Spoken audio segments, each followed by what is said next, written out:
There's a number I want you to sit with for a second.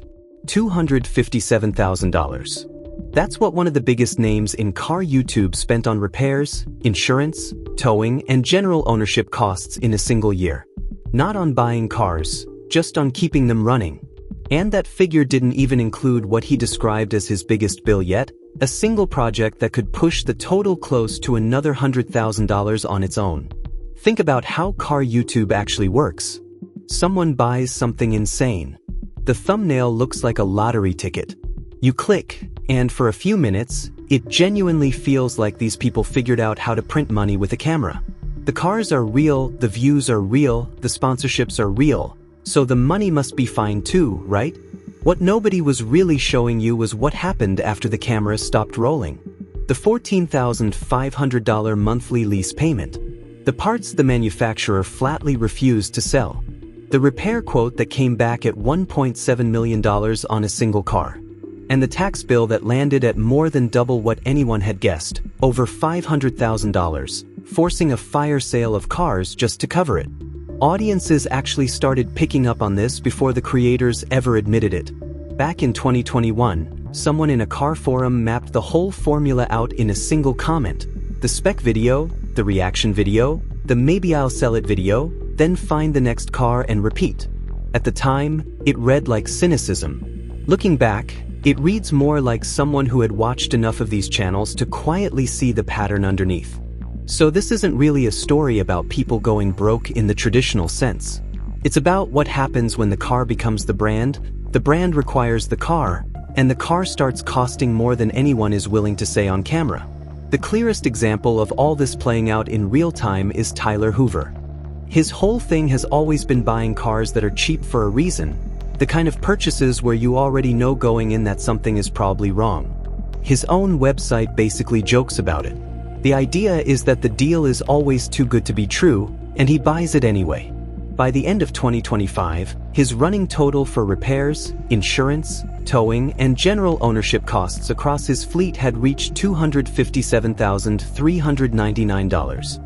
And that number still didn't include what he described as his biggest bill yet, a single project he said could push close to another $100,000 on its own. The part that really illustrates how the trap works is his Bugatti Veyron situation, because that one wasn't even a money loser on paper. The videos around that car brought in roughly $77,500. That sounds fine, until you remember he was also sitting on a $14,500 monthly lease payment and a looming service bill that made the whole arrangement feel genuinely precarious, even while the content was performing well. That's the part that doesn't get talked about enough. Success on camera and financial stress off camera are not mutually exclusive. They can exist at the exact same time. What Hoover actually said after all of this is probably the most honest thing to come out of that whole year. He pointed out that buying cheap project cars and worn-out performance vehicles often ends up costing more than simply buying a better example from the start.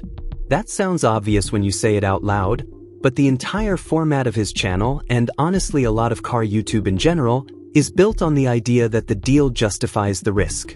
What 2025 showed is that the deals were adding up in ways the individual videos never really captured.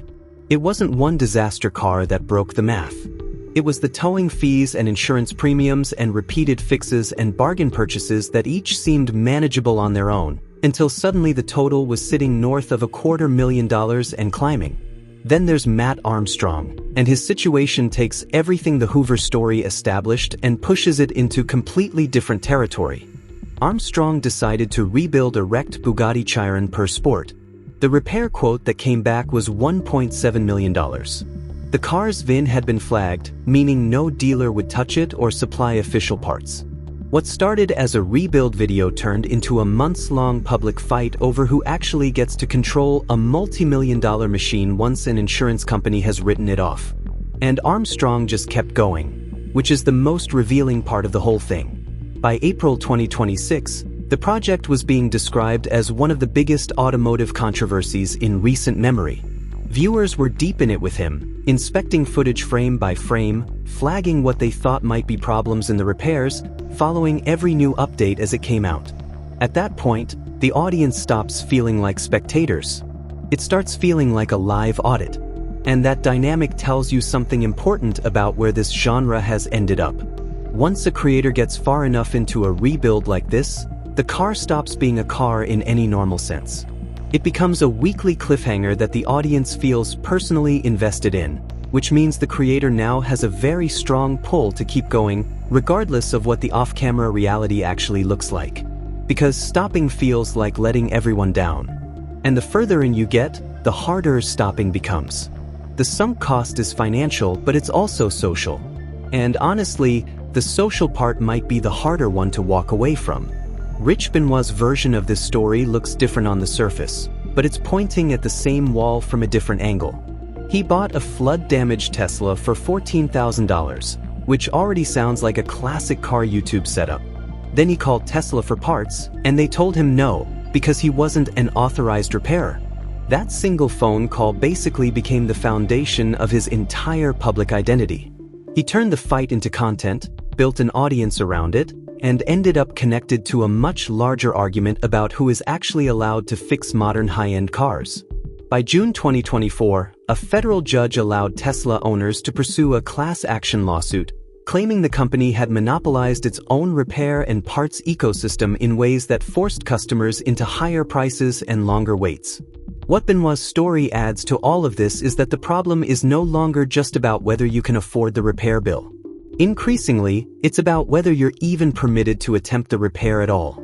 The manufacturer can simply decide you're not authorized, and that's the end of it. For a creator whose entire channel depends on getting into these cars and fixing them on camera, that's a completely different kind of wall to run into. Not every channel is quietly hemorrhaging money. The difference usually has nothing to do with the cars themselves. The more stable operations in this space tend to be built around a lot more than YouTube views, freelance media work, consultancy, parts sourcing, multiple revenue streams, a real team, a long list of partners and sponsors. The cars are still part of the brand, but they're being carried by a broader commercial structure underneath them, rather than the other way around. The garage looks the same from the outside. What's behind it is completely different. And in this space, that distinction is basically everything. Nobody figured any of this out from one big revelation. There was no leaked document, no single confession that blew the whole thing open. It was more that enough story beats kept repeating until the pattern became impossible to ignore. The content started feeling cyclical in ways audiences could describe before the creators ever acknowledged it. Then the creators started narrating the financial strain out loud themselves. Hoover published his annual ownership totals. Armstrong turned a blocked supercar rebuild into a months-long public standoff.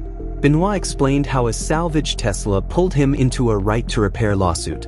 What had previously sounded like audience cynicism started sounding a lot more like pattern recognition. But there was a second way the pattern surfaced, and this one had nothing to do with repair bills. It was about the people who weren't personally drowning in costs, but were still feeling trapped by the format itself. Prominent creators left Car Throttle, Donut Media, and Hoonigan within a fairly short window of each other, close enough together that it was hard to write off as coincidence. What came through from insiders was a consistent picture, experimental ideas giving way to pressure for obvious hits, creators feeling increasingly boxed in by whatever the algorithm already rewarded, growth expectations that kept climbing past what was realistic, creative range getting narrower the bigger the channel got. What you end up with, then, are two versions of the same trap running in parallel.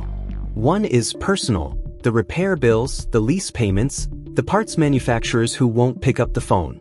The other is structural, a media environment that keeps rewarding the loudest, most expensive-looking version of itself until the people inside it start looking for the exit. Most creators don't collapse overnight. They get slowly buried under costs and pressure and the relentless need to outdo the last video. Some survive because there's a real business underneath the content. Some walk away. And some hit the wall hard enough for the entire internet to watch it happen. The point was never that every car YouTuber is secretly broke. It's that visible wealth on camera is a lot more fragile than it looks. And the people who seem the most untouchable are often carrying the most they're not showing you.